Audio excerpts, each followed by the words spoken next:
గురజాలలో MLA కాసు మహేష్ రెడ్డి మాజీ MLA Yarapathineni Srinivasarao మధ్య dialogue war నడుస్తోంది.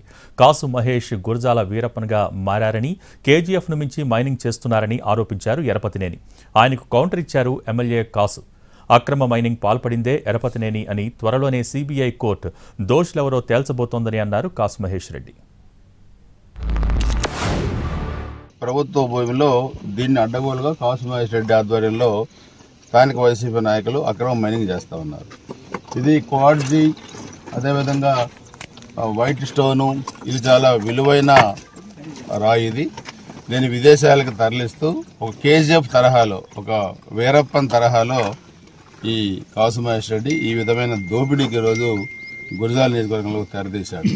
2014 నుంచి 19 వరకు 5 సంవత్సరాలు ఒక శాసనసభ్యుడిగా ఉన్న ఎరపతినేని శ్రీనివాసరావు గురజాల నియోజకవర్గానికి ఏం చేశాడయ్యా అంటే 3-4 వేల కోట్ల సున్నపు రాయిని అక్రమంగా మైనింగ్ చేసుకున్నాడు. ఆయన కాదు, వాళ్ళ ప్రభుత్వమే చెప్పింది. దాంట్లో సిబిసిఐడి వేసింది. ఫైనల్ గా సిబిఐ ఎంక్వైరీ జరుగుతుంది. ఖచ్చితంగా అతని దోషిత్వం కూడా రేపు తేలబోతుంది.